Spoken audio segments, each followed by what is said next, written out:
On today's show, first of a two-parter looking at odds for the Cavs upcoming next season, what they tell us about this team, and the players on it. Let's dive in. You are Locked On Cavs, your daily Cleveland Cavaliers podcast.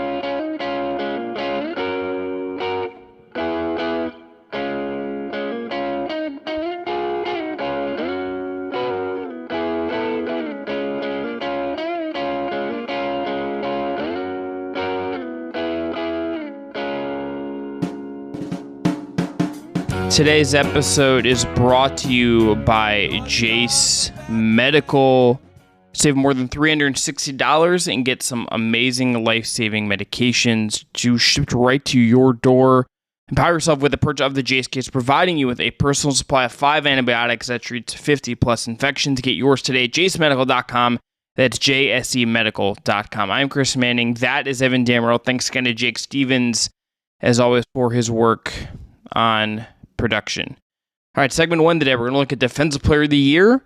Evan Mobley is the second to the top in the odds there. Segment 2, we are going to look at why Mobley is not really, at least by odds, looked at as a most improved player candidate. I think there are some reasons we can explore there. And then segment 3, MVP and 6th man of the year. Let's start with most Defensive Player of the Year. Here are the odds, courtesy of our friends at FanDuel. Jaren Jackson Jr., last year's winner, is at plus 500. Evan Mobley is at plus 700. Giannis plus 850. Anthony Davis plus 900. Bam plus 900. Rudy Gobert plus 1400. Further down the list, you have a bunch of other names. Jared Allen is on there at plus 4500. Very, very long odds for Jarrett. Evan, here's what I'll say to start.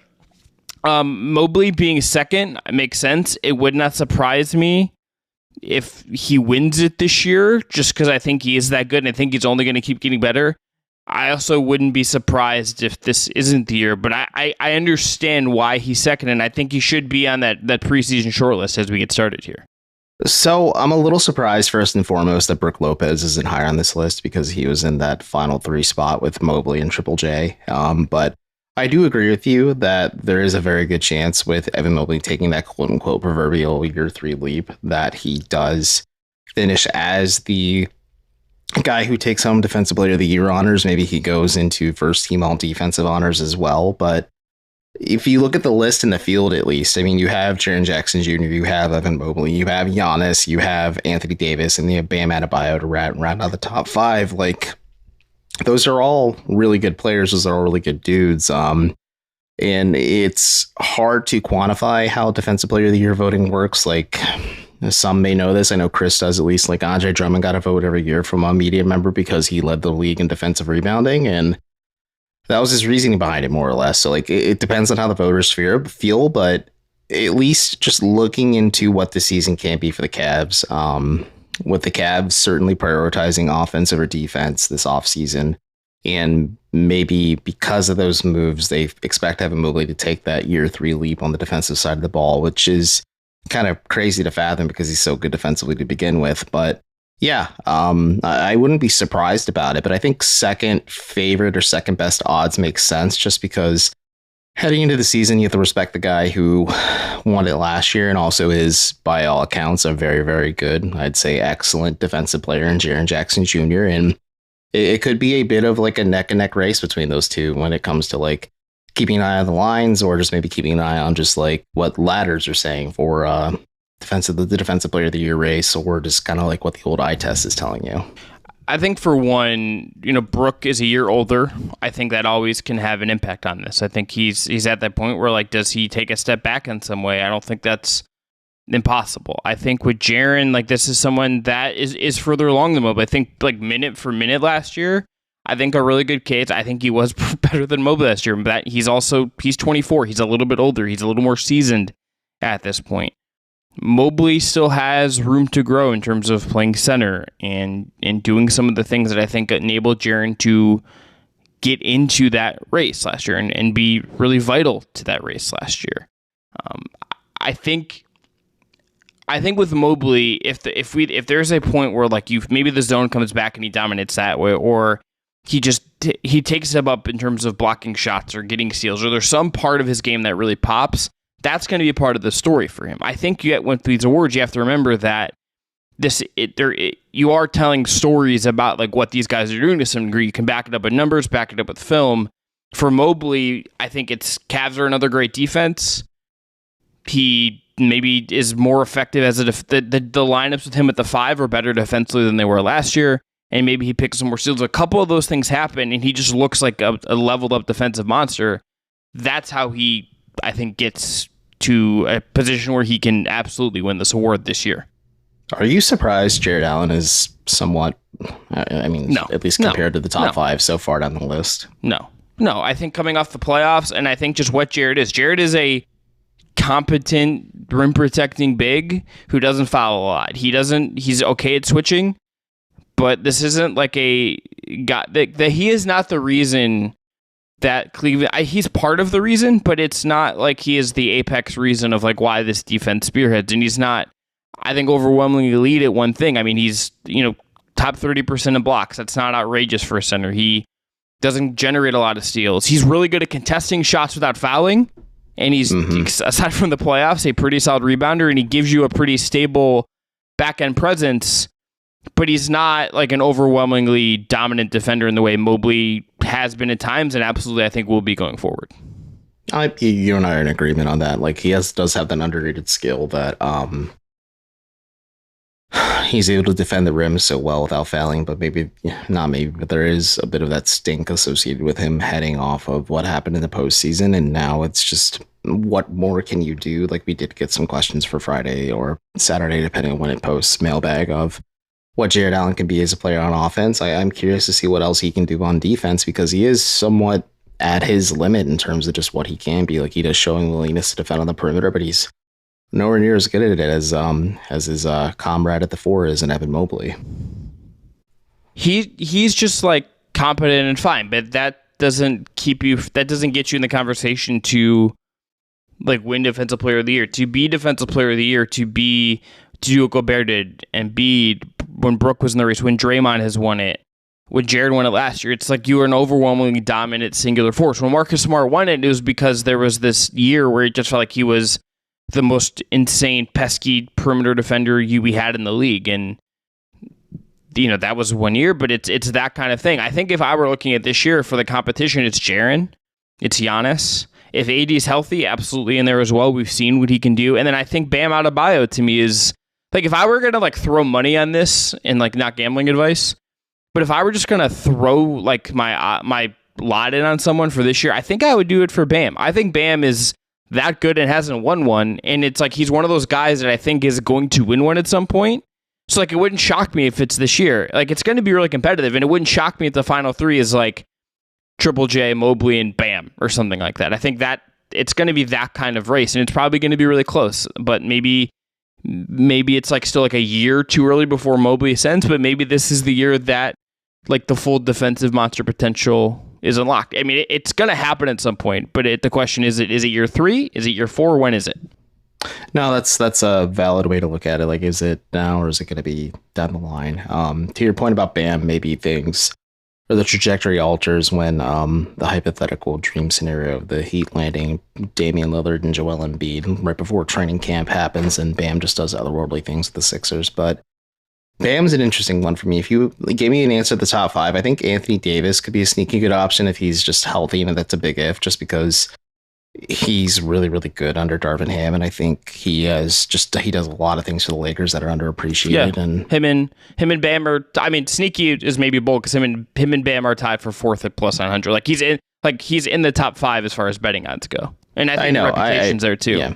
The reputation is certainly there, but like Giannis, that makes a lot of sense just because Milwaukee's such a good defensive team. They do have some questions on their coaching situation and just a new head coach, but Giannis is like the fulcrum of that defensive approach Milwaukee has, with Drew Holiday and Brook Lopez like accentuating them so well, and Chris Middleton being a good positional defender. And I know we had to take a quick break for ads, but you mentioned Marcus Smart a while back and how he wanted. Do you think he could be like a complementary piece to Triple J? Like, who knows? Maybe Jaren Jackson Jr. plays off of Marcus Smart, that dog on the perimeter too. Just do more other just crazy things, because Jaren Jackson Jr. is phenomenal on defense, and I agree with you. He should have won it last year, Reddit conspiracies or not. But yeah, I think it's just puts into perspective how good the defensive field is, especially when you can make a pretty valid case for all 5 guys in the top 5. And this will switch. Like, this will evolve. It'll this will fluctuate change. for sure. Yeah, as we go. I mean, someone's going to pop in. Like, there will be like a, should Drew Holiday get recognition? And like, there will be like valid reasons for that. All right, coming up next, we're going to talk about the award race. Mobley's not really a factor in it if you look at the betting odds as of right now. And I think we're going to explore why maybe he is or maybe should be in that conversation. Today's episode is brought to you by Jase Medical. The Jase case provides 5 life-saving antibiotics for emergency use. All it takes to get a Jase case is to fill out a simple online form and in some cases jump on a quick call with one of their board-certified physicians. Get ongoing care from their physicians on any treatment-related question. Doctor-created, doctor-recommended. You don't want to get caught unprepared. You should be empowered to take care of yourselves and your loved ones during the unexpected times. You have people that have done a really help themselves in this case. For instance, they had a customer named Frank who wrote, quote, "Easy as 1, 2, 3 and just in time. He received his package the same day he got a sinus infection and his doctor was out of town. No appointment for days. Thank goodness it arrived." Storms, shortages, pandemics, supply chain issues. You want to be prepared, and the Jase case can help. Get $20 off on these life-saving antibiotics today from Jase Medical by using our code LOCKEDON to check out at jasemedical.com. That's JASE medical.com and use our code LOCKEDON. All right, we're back. Most improved player odds. This is, again, as we said before, is not an award where Mobley, preseason-wise, is really a strong betting candidate here. He's at plus 2,500. That puts him at the same level as a bunch of guys, including but not limited to Obi Toppin, Anthony Simons, wing Jalen Williams for the Thunder, and Shaedon Sharpe. Here are the top 5, and I'll give you their odds. This is all courtesy of our friends at FanDuel. Mikal Bridges plus 750, Cade Cunningham plus 1,300, Austin Reeves plus 1,400, Tyrese Maxey plus 1,500, and Scotty Barnes plus 1,700. Alperen Sengun, another member of the Mobley, that draft class, is at plus 1,806. Evan, here's my theory as to why Mobley is not in this. I kind of just think maybe people have already decided that he's already really good, and thus he's not a level up candidate. And I also think it's because he's not going to maybe level up on offense. And I think a lot of the times when we get this award, it is who took a really big step forward as like a primary scorer. And the path for Mobley to do that is not as clear as it might be for some of these other guys. Yeah. I think the thought process of Mobley already being so good, and sure, that's a great compliment to him as a player. But like, we look at the field of most improved player. Lauri Markkanen was it last year, and you saw him have like that palate cleansing season with the Cavs, and then he gets the benefit of being a number 1 option on the Jazz team that started out hot, but ended up not being great at the end of the year, and is clearly in the midst of a rebuild post Rudy Gobert and Donovan Mitchell. And then you mentioned some of those guys at the top, like Cade Cunningham, that's a guard who's going to be arguably the number 1 scoring option, a dude who's entering his 3rd year, like Evan Mobley, on a bad but hopefully more pesky, hopefully for their sake, Pistons team, and like that gives him the benefit of just having those counting stats behind him, win or loss, be damned. Mikal Bridges, I think, makes a lot of sense. It's just like the number 1 option because the Nets do have maybe a chance of breaking into the postseason, whether that's through the play-in tournament or maybe being like a lower seed in the Eastern Conference. And if Bridges is the number 1 option and he already has that 2-way potential as a player and prospect, like, yeah, it makes sense for the path for him. But like when looking through the lens of Mobley, to your point, like this Cavs team is already really good, and I think the only way he can make like a legitimate screaming down the path towards this award case is if he just comes out and is like balls to the wall insane offensively, like has an improved jump shot, is able to hit like a mid-range shot, he's able to hit a 3-point shot as well. Like he just is able to be a shooting threat and unlock the Cavs in certain ways offensively. He's much more of a passer. Like, it's not the defense that just keeps improving. I think that's where the defensive player of the year argument's a little bit easier, but like the offense meets the defense and maybe even supersedes it a little bit because that year 3 leap is just so dramatic. But just based on how the Cavs are constructed and maybe from what they need from Mobley is more on defense versus offense at times, I don't see a more clean path to him winning the award. And a lot of the dudes you mentioned are either the number one options. There's a guy I kind of have circled with a pencil that could be somewhat interesting if you could lock those odds in now, depending on how the future shakes up. But Mobley, to me, just kind of being in the back of the pack doesn't really surprise me, unless, like, again, and this is preseason, so we don't know what will happen. This will fluctuate, of course, but unless he has just a super dramatic turnaround offensively where he's just like the dude who's better on offense than he is on defense, and he's already phenomenal on defense. Who's the name? Tyrese Maxey. If the Sixers end up trading Harden, and let's just say they don't get Dame Lillard, that's been floated around in the last few days. The expectation, at least, would be for Maxey to be the lead guard in Philly's offense. Obviously, Joel Embiid is the number one option in the end all be all on any possession for Philly, but Maxey is an interesting case study. Is he a guy that benefited as the third option alongside Harden and Embiid, or maybe even the fourth option, depending on the night Tobias Harris was having too, but Maxey could be the dude who levels up and really has more opportunities to get more possessions and just really put up some more flashier counting stats. And also, Philly's going to be really freaking good because of Joel Embiid. That kind of crystallizes Maxey's case a little bit more. Austin, I don't know, even Austin Reeves, you can make a case for too. If he makes the leap everyone thinks he. Yeah, I think the guys were. I think the way this award kind of works is you get kind of validated for already having improved. Is kind of the thing. Ja won in 2022. Ja was already who he was in 2022. Julius Randle already who he was in 2021. B.I. Brandon Ingram was that in 2020. You go back through the list, it's not always guys that are ascending. So Mikal Bridges makes sense. I also think if Mobley was on a team, it was just him and Garland and there was one Donovan Mitchell and he had a clear path to 20 points a game on really good efficiency. Yeah. There's your case. There's your case for Evan Mobley. That's the way he wins this. If that happens just out of nowhere, I wouldn't even be totally surprised if his efficiency just goes up and up and up, and there's just something there that you see is improved. He's that good and that talented where that's not out of the question. Is it kind of a long shot because of the structure of the team? Yes, but it's not the craziest thing to me to consider that maybe that breaks a certain way, but it would take very specific circumstance. All right, we're going to go into our last break here, come back. We're going to talk about MVP, where Donovan Mitchell has very long odds, and 6 minutes where Karis LeVert also has long odds. That's coming up next.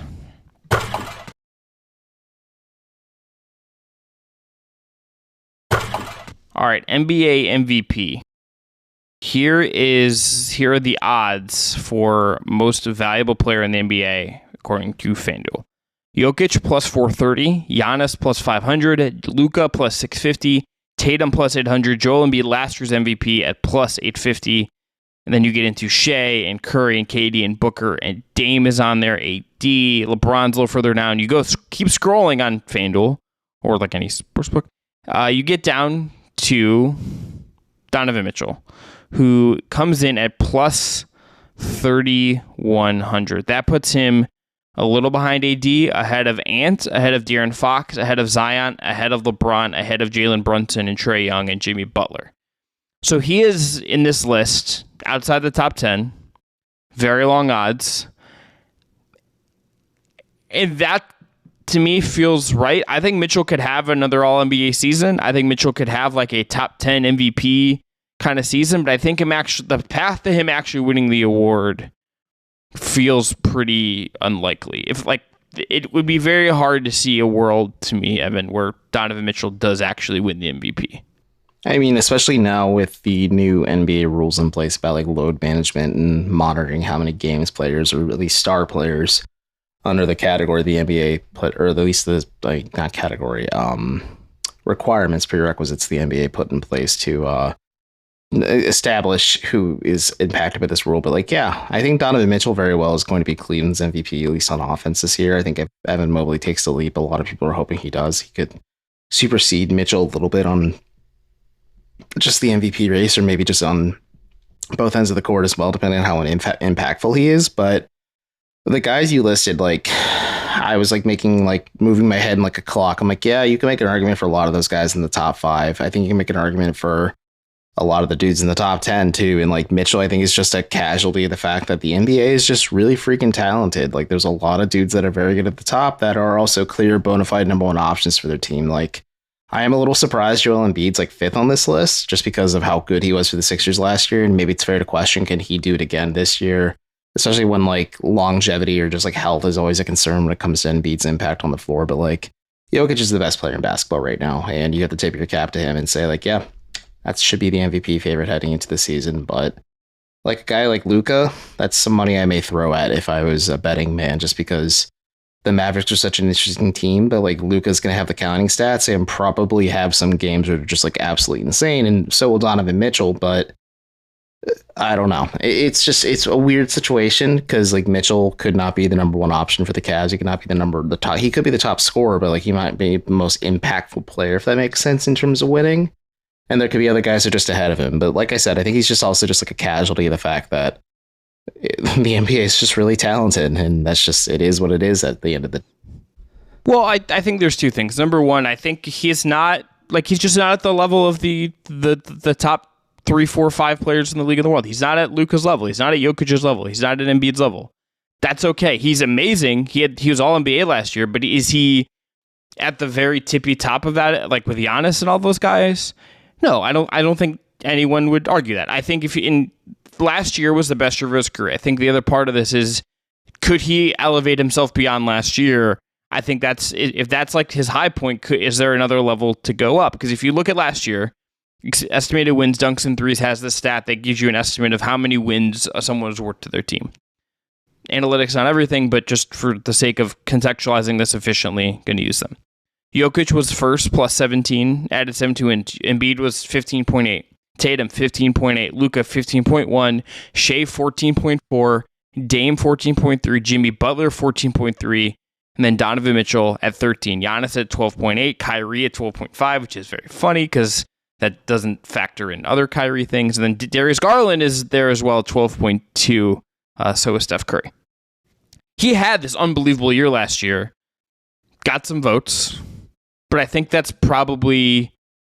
That to me is something resembling you're the best Donovan Mitchell season you're possibly going to get. And I think for him to win MVP, it would have to be a level from him we haven't seen. Maybe that happens, but that feels somewhat unlikely to me. Last sixth man of the year. Quick thing for me. Yeah. Do you think Mitchell has the capability or the capacity to match what last season was? I mean, yes, he was so good. And this is... Yeah, I do. You think it's maybe like a bit of fatigue or something? I don't know. It's just an interesting thought exercise, like, because that's where the Embiid things comes in. Like, both players were so incredible last year. Like, do they have enough gas in the tank to do that for probably a much more demanding and more rigorous stretch because of the rules put in front of them?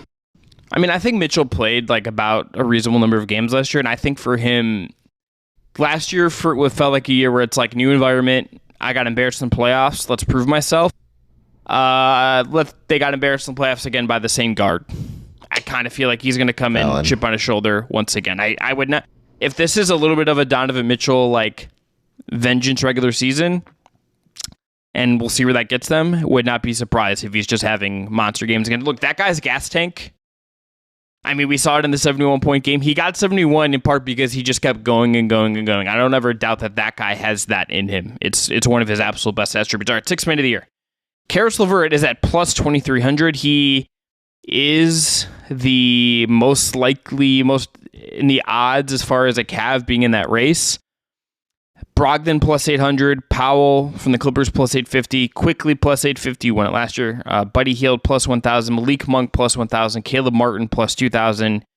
Then you get some other guys. And then at plus 2,300 is LeVert, Christian Wood, Bogdanovich, Josh Hart, Kelly, and... Josh Hart's plus 3,000. So there's a couple of guys at plus 2,300. Evan, I would be a little surprised if Karis LeVert actually ended up in this. Yeah, I would be too.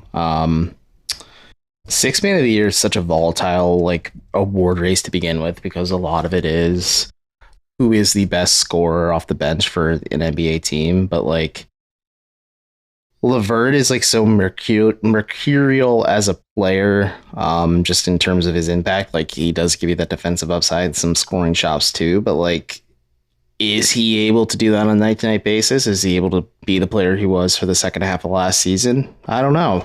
And a lot of the dudes you mentioned have pretty clear and defined roles on what NBA teams kind of need from their players, like Malcolm Brogdon. That's an interesting situation because there's just the health concerns that have been reported, but also like maybe he's in a different situation from Boston this year. Norm Just a Powell, little pissed off about maybe being in trades. yeah, so maybe like he uses that anger. Yeah, who among us? Maybe he uses that anger to kind of motivate him. I mean, Buddy Hield can end up in a different situation that isn't the Pacers, since it's reported he's been asked, or according to Shams, because of impasse and extension talks to the Pacers. Like he can end up in a different situation. Like if he ends up in a situation where he has a clear bona fide role as like the leading scoring 3-point shooting guard off the bench that closes games, would not be surprised if he's flirting with it too. And then like there's other names in the field too, like IQ makes sense, just because the Knicks get a lot of great guard play from their team, and quickly is a dude who was cold in the playoffs but pretty hot for the Knicks all of last season. And then I mean, I don't know, I'm like looking at the top 5 like in front of me right now. Like Norm Powell could be interesting, especially if like Kawhi or PG miss time due to injury or something like that. Like he's a dude that can like be plug and play for the Clippers. So they're all fun dudes, but like I said, it's such a volatile award race. Like it's not really going to be ironed out until, or maybe we're not going to have like a better idea of like who is or isn't in the hunt until maybe like 30-40 games into the season, when it's like, okay, yeah, there are some dudes who have just found a groove and then are running with it from the beginning of the year, or have been running with it for long enough that they are the best bench player in the league. Let's lay out the case for how this could happen. If LeVert averages really good, is just super efficient coming off the bench. Let's see how many points he averaged last year. I could not tell off the top of my head. He averaged 12.1 last year, so not a lot. If he's, and I don't think this is the case because they added Strus, they added Niang. If he averages like 16, 17 a game, is really efficient, hits his threes again, and maybe has a couple games like he had last year where he just like drops 40 out of nowhere and carries them to wins in big moments, that's how you like get him in the running, I think. And I think we would really expect him to, I think we should also just assume he's coming off the bench. Like that's the path. Does he come in his 20, 25 minutes a night, 30 minutes a night, whatever it is, score a bunch, be really efficient, and has a couple big moments? That's probably the path. I mean, more often than not, he's going to be coming off the bench unless there's like an injury or a dramatic lineup change for some reason. But I wouldn't be surprised if he's closing games more often than not, because he's someone JB Bickerstaff's comfortable with, and I think is really important to what the Cavs can do offensively as like that third or fourth safety valve on offense especially when he's clicking. But to your point, like, does he come in more and more efficient, especially compared to last year? Does he have the defensive upside? Is he able to make an impact in those limited minutes? And you kind of noted this, like the Cavs did add Max Strus, they added George Niang, like Ty Jerome could be in the bench mix as well. Like these are guys that are going to take more shot opportunities from LeVert. And more than that, do we get the same player as Karis LeVert from the second half of last season? Do we get a dude who is, or just last season in general, was taking way more 3-pointers than he was mid-range shots? And we don't see Karis LeVert maybe regress back to the mean a little bit in terms of just what he is career-wise as a player too, like, which isn't a bad thing as just like a scoring dynamo for you off the bench, but he was more tailor fit to what the Cavs kind of needed at times on offense last year. Like, are you still going to get that? Or do these other offensive options allow Karis LeVert to become more comfortable as a creature of habit versus a creature of necessity? Distribution wise, do you think there's a path for like he gets like 6 assists or something? Like just like his career high in assists per game. I'm looking this up as we're doing this because does he just like spray to shooters and like just racks up a ton of assists as like a de facto backup point guard? Yeah. He's an effective pick and roll ball handler. The question, like, we'll have a clearer answer come media day next Monday. Like if Ricky Rubio's there and in person, like participating in camp, or is he still away from basketball? Like, as if Rubio's away, hey, congrats, Karis LeVert. You're likely like the backup or the lead point guard off the bench for this team at times. Like, yeah, you were a 1, 2, 3 player on the floor. And maybe that was already the vision and path, just even with or without Rubio. But in terms of just like looking at like a depth chart, like LeVert is a fascinating guy that could be plugged and played elsewhere. I don't know if 6 assists is attainable. I shook my head no. And then he said spraying to shooters. And I'm like, then I thought of the Rubio thing, but that's his career high for context. Like he averaged 6 in his 12 games over a 12-game sample. So not like a real sample in 2021 with Brooklyn. And then for his career, he's averaged 3.9 a game. So like getting up to 6 feels like a jump, but could he get to like 4.5, which would be his highest, like over, like aside from the kind of inflated numbers with that little 12-game Brooklyn sample size, could he get to like 5 and have good efficiency? And like that's the path. I don't know. I might have to like write about this, or we should talk about this again when we do season preview. I'm going to compare like Jordan Clarkson's 6 Man of the Year season versus like LeVert's numbers and see if there's any comps. So Jordan definitely thinks scored more is part of it, but it was only averaging like 2.5 assists at that point. So can I throw a name out though?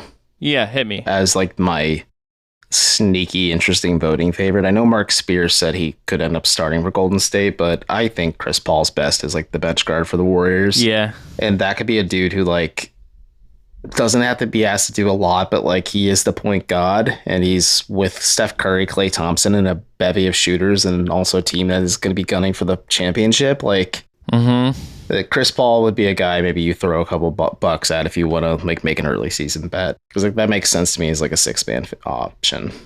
Yeah, I touching those it's like such a funny thing, because it's like the odds are so long where it's like I could bet $1 on this and like win $8 or whatever it is, but it's like your odds of cashing your odds. Like so much of this is going to change in like a month. It's the most, like I said, I've said it like a million times now. It's the most volatile award race just because there's so much uncertainty on who the best bench player. That's what it is, and a lot of it's scoring, but I just cannot tell you with a straight face like, oh yeah. Like, it's not like Lou Williams is coming out of left field and just like he's your presumptive number 1 for the 5th year in a row. Like, it's not that clear.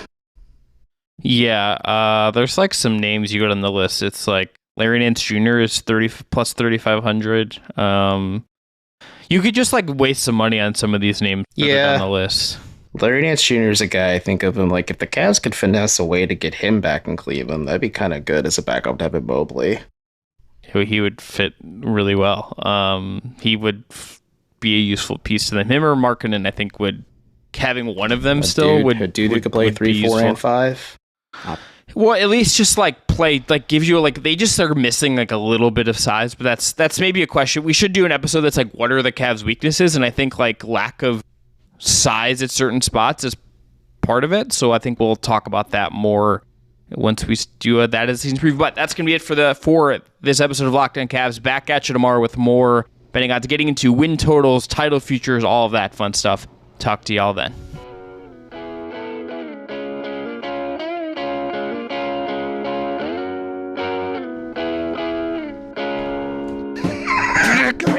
Jake, I hope you leave that like gag in.